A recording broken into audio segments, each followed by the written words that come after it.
Bueno, doctora Carol, mi maestra, bueno, fue mi maestra en Derecho Procesal Penal 1. De hecho, es una persona que yo admiro muchísimo, es una fiscal que, bueno, de muy cerca no sigo su trabajo, pero a través de sus redes sociales puedo ver y es una persona que yo admiro muchísimo. Siempre se lo he dicho a la doctora. eh, Impecable el trabajo como maestra, como docente también es una capa, así que un honor para mí, doctora, hablar sobre este tema con usted. El tema a abordar sería pues sobre el código de ética del abogado, ¿no? Y doctora, yo quería abrir este tema preguntándole, ¿no? Más o menos conociendo su opinión sobre la ética o código de ética del abogado. ¿Qué opina, qué opinión le merece a usted, doctora? Muy bien, muy buenas tardes. Muchas gracias por esa consideración hacia mi persona en calidad de doctora y funcionaria pública. Al realizarme la primera pregunta, me trae a la mente lo siguiente.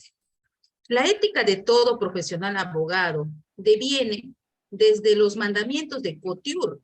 Desde el momento en que Couture, Eduardo Couture, señala los mandamientos, nos dice que dentro de esos mandamientos del abogado se debe desarrollar una perspectiva de la formación y lineamiento de cómo el profesional en derecho debe tener en adelante esa perspectiva en aras de una correcta administración de justicia.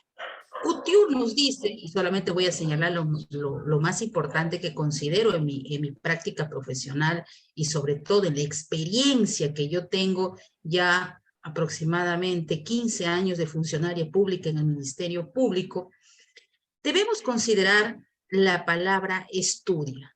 El derecho se plantea estudiando, pero también se ejerce pensando.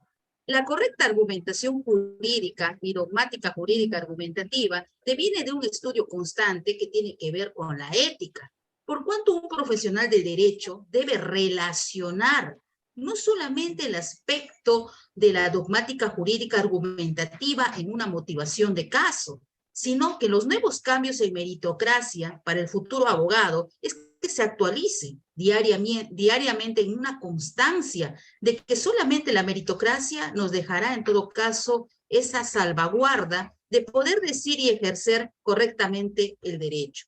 Por cuanto las actualizaciones profesionales en nuestra carrera dentro del estudio del conocimiento como ética profesional, como parte de la ética y formación del abogado, tiene que darse bajo esa perspectiva. Por otro lado, debemos tener en cuenta la palabra ser leal. La lealtad a nivel de funcionario público dentro de nuestras convicciones como ética profesional, no hablamos de una lealtad personal que aparentemente se podría creer. Hablamos de una lealtad de principios y valores con nosotros mismos que en formación, en aras del cumplimiento de nuestro deber funcional como futuros abogados, debemos ser leales con nuestros principios y valores y convicciones en lo que realmente es correcto bajo la Constitución y la ley. ¿Cómo es la aplicación de los conflictos sociales en nuestro país y cómo como abogados en formación, porque cada día nos formamos más, cómo es como abogados podemos plantear las políticas públicas de solución de conflicto? Entonces, concuerdo con la lealtad en cuanto desde el aspecto de la persona en sí, pero también hablamos de la lealtad con nuestro patrocinado. Hoy por hoy, ¿qué vemos en ética si hablamos directamente? Vemos que la corrupción es un flagelo total en nuestro país y el Estado, quien pierde, como agraviado el Estado, quien pierde cada día por estos flagelos, lamentablemente suele pues suceder estas conductas inadecuadas e indecorosas para el honor público del funcionario. Por ende, esta lealtad reviste también parte de la formación en la ética profesional.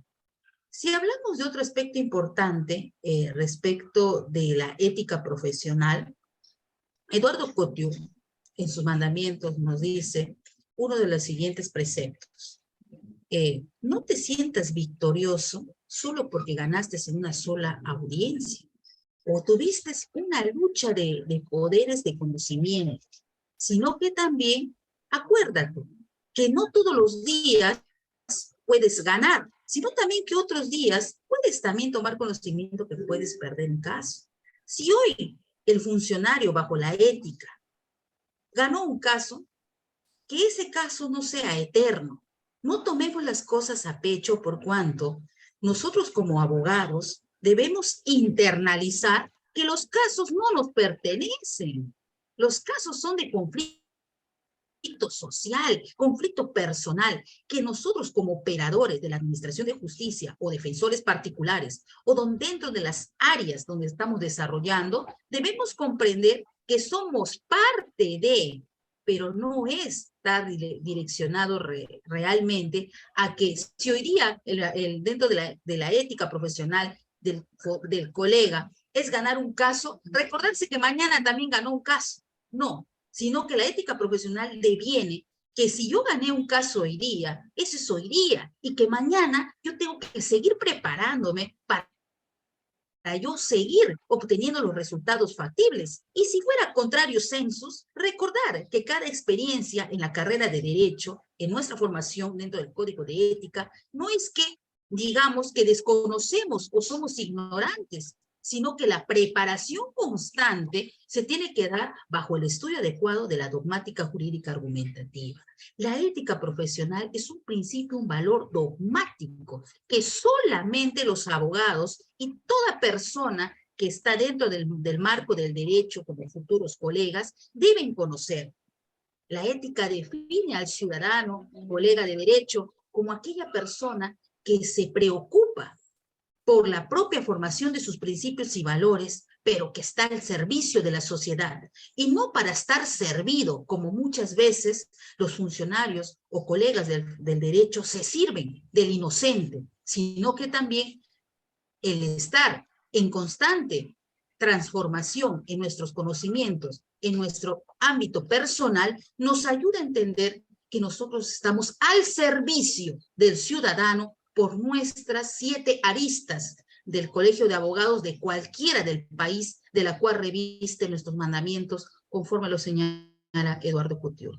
Eso es lo que te puedo decir respecto a la primera pregunta. Ay, interesante. De hecho, de todo esto yo me quedo con la enseñanza de que sí, efectivamente uno pues tiene que ser leal con uno mismo, con sus principios y valores, porque pues muchas veces cuando uno no es fiel o quizás nos vemos cambiando, siempre vamos a estar en crecimiento, vamos a estar en constante conociendo nuevas cosas y que eso no pueda cambiar nuestros principios y valores, ¿no?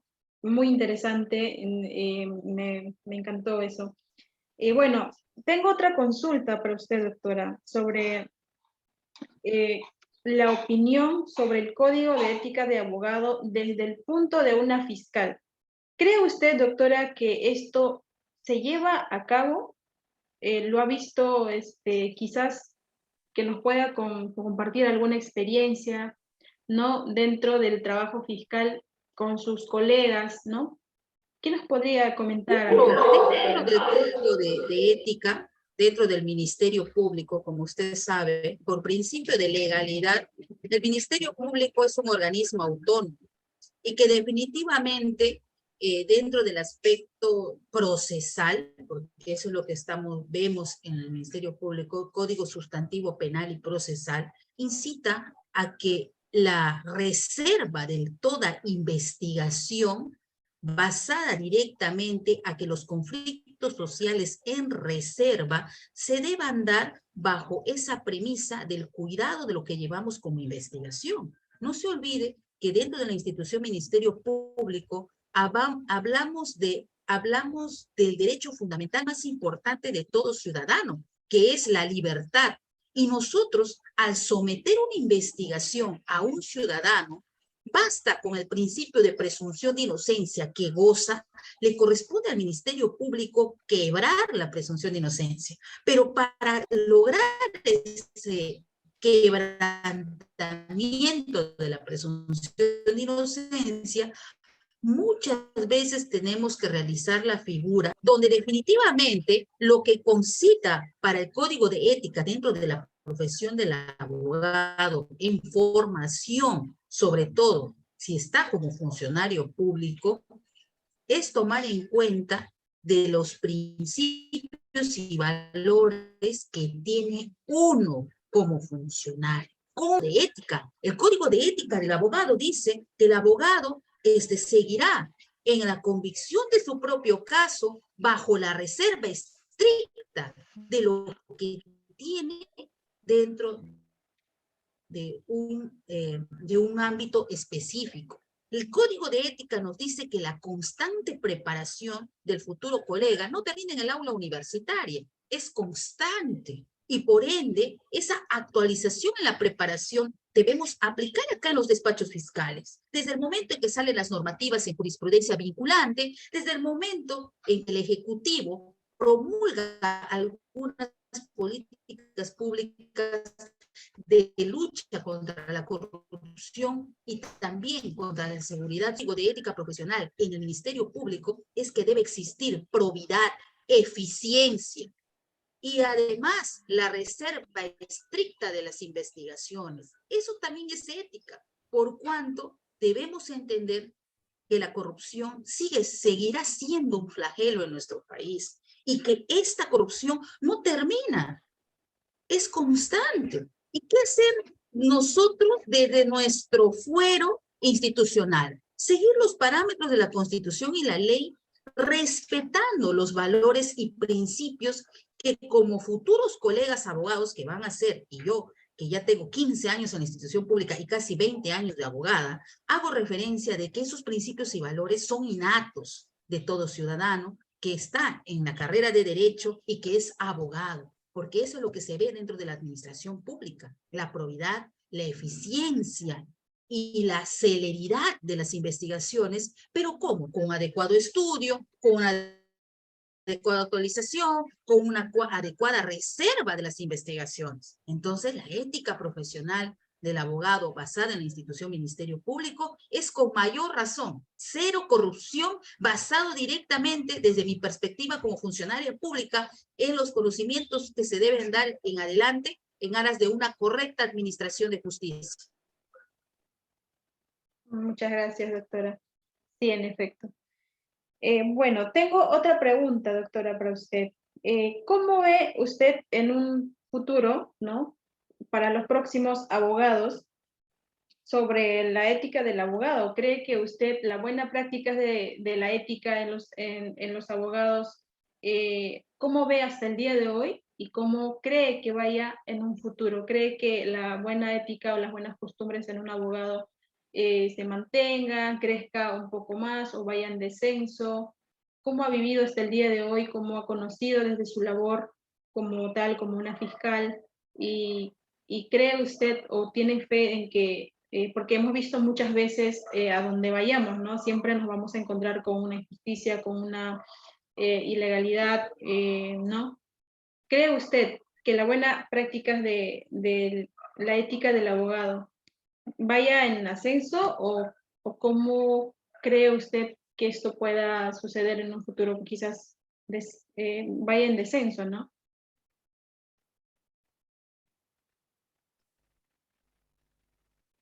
En audiencia.